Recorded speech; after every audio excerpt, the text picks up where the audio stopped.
questions, they got answers. You got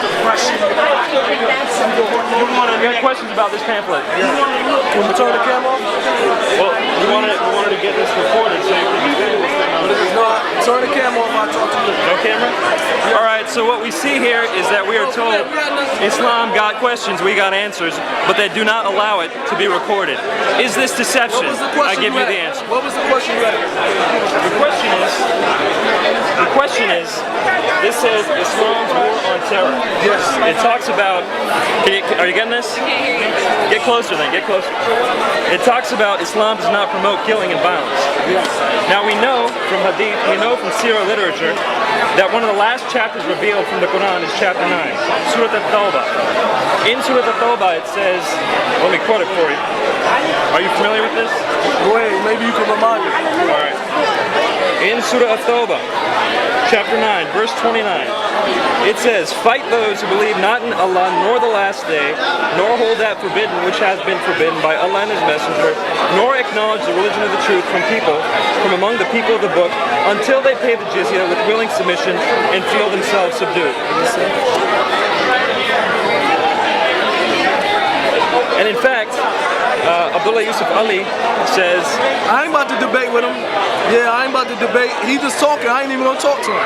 I want to hear what he got to say. In fact, Yusuf Ali says the reason why you're commanded to fight people until they pay the jizya is because the Jews say Uzair is a son of God. Yusuf Ali is a bad translation. Why don't you read this? The question was about this. Read this. Well, forget Yusuf Ali then. Just no. You were saying the question is ahead. Why don't you read what's ahead? I am. Because it tells you that Islam is against terrorists. Read this book on the camera. That's why I'm asking you. I already did. Read it though. What does it say? So you're telling me, he's telling me to read this pamphlet and not the Quran. He says read the pamphlet and not the Quran. Because you said the question was about the pamphlet. You blocking the table. The more you might have to get it. You blocking the table. What do you want to know? Let him do it. I'm saying this pamphlet says, Islam says be peaceful. Right? The pamphlet doesn't say Islam says be peaceful. What does it say? The questions in this pamphlet are specific questions. Yep. These specific questions are answered by the scholars of Islam. Okay. Now read the first question to me. Read the first question. Well, you read the first question. Hold on a second. I'm worried about her. If they're telling you to stop taping, stop taping. She can tape it. Stop but I want you to read it. If you don't stop taping, that's what. At this point in the video, a security woman forces our camera woman to turn off her camera. Allow me to leave this image up as I talk about the rest of the clip. I have to start off by giving the young gentleman credit. He said he was going to hear me out. This is something we very rarely see amongst people when discussing matters of religion. So, good on him for hearing me out. But shame on him for professing to know answers to questions that he does not know answers to. The booth was set up specifically to answer questions people may have about Islam. If you don't have answers to questions, then I would suggest not manning the table. Now someone may respond by saying, these questions are random questions and we can't expect them to know all the answers to questions someone may have. True, but the question I was asking was a general question regarding a pamphlet that they themselves handed to me a day prior. If you don't know the answers to questions that arise from the topic of pamphlets that you are handing out, I would suggest not manning the booth. I also have to make another comment. He says that the Yusuf Ali Quran is a bad translation. Well, you have every right to disagree with the details of Yusuf Ali's translation, but the topic I was bringing up is relatively general, and the point I was making is able to be deduced regardless of the translation you're using. Commentators from the Quran have made much more poignant statements about this very surah and verse than I was making, and they didn't need to turn to Yusuf Ali's translation. In addition, we see another common tactic besides denying the information, such as Yusuf Ali's translation. This tactic is to say, ignore what is actually being written and read what other people have to say about what's being written. In other words, don't read the Quran, read this pamphlet. This tactic is a common tactic, and I have to say it shows lack of faith in their own religious texts. So, saying don't read the Quran, read the pamphlet was a huge no-no in my book.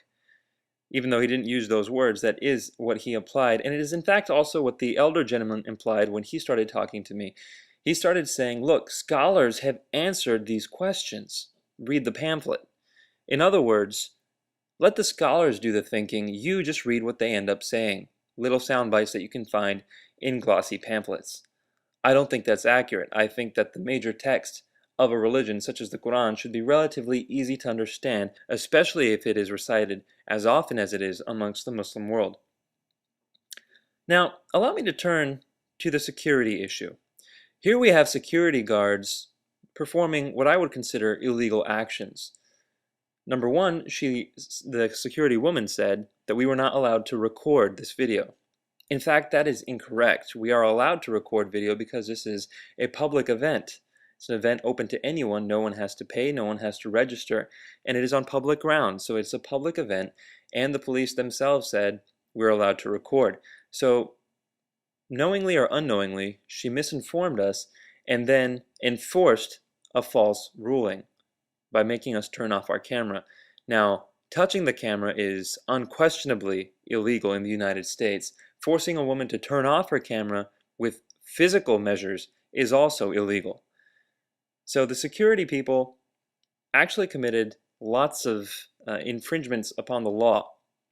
And not only that, but she ignored what the man at the booth was saying. If you listen carefully, he said the words, "She can tape it." In other words, he was okay with her taping this recording.